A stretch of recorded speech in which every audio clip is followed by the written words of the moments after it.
প্রকৃত রাজনৈতিক নেতা হয়ে আমি স্বামী হিসাবে ব্যর্থ। এটা আমাকে এখনো দংশন করে। এখনো মাঝে মধ্যে রাতের বেলা আমি একা একা বসে তাকে ফিল করি এবং খুবই কষ্টের সময়টা যায়। তো যাই হোক,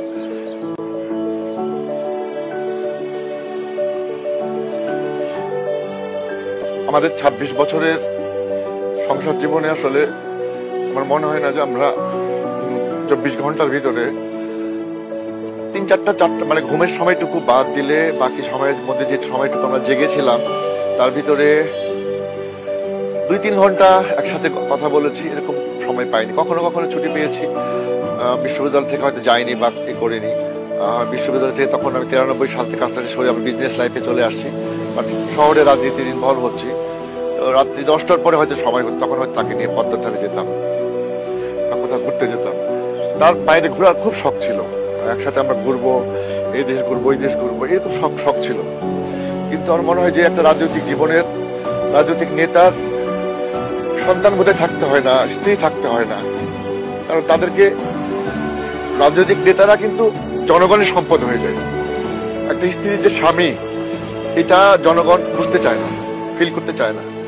একজন কন্যার যে সে পিতা, জনগণ সেটা রিসিভ করে না।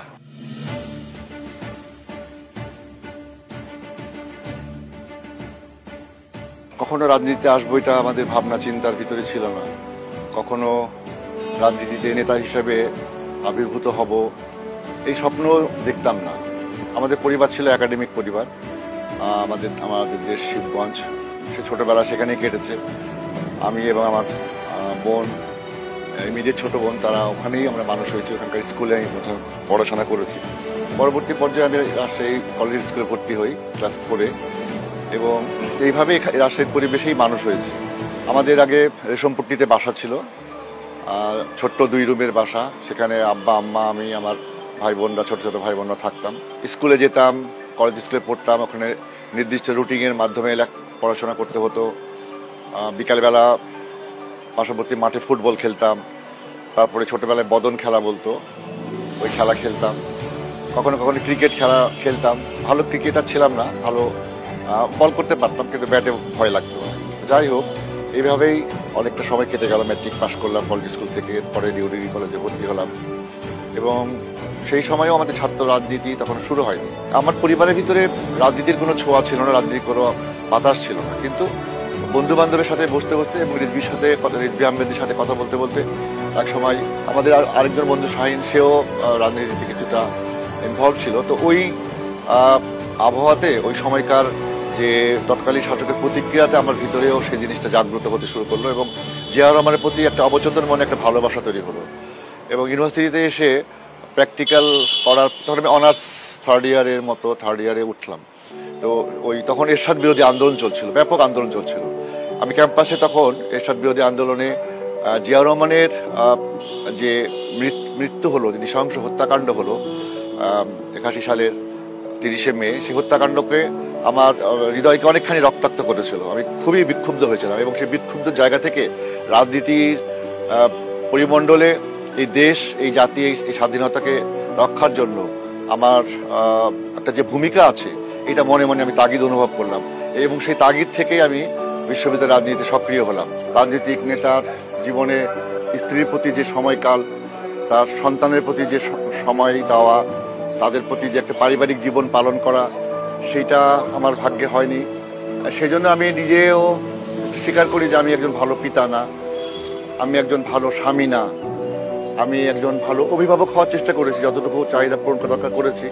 কিন্তু তাদের যে চাহিদা, তাদের যে চাওয়া পাওয়া, আমার প্রতি তাদের যে প্রত্যাশা, সেই প্রত্যাশার জায়গাটা আমি হয়তো পালন করতে পারিনি। সেই জন্য হাতরের দিনে যদি আল্লাহর কাছে দাঁড়াতে হয় কাঠ গড়াই, হয়তো আমাকে এই প্রশ্নগুলো দিতে হবে যে জনগণের জন্য আমি আমার এই সময়টা দিতে পারিনি।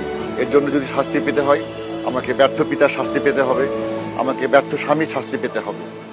সেটার জন্য আর কিছু করার নেই, এটা আমার কপালের লিখন।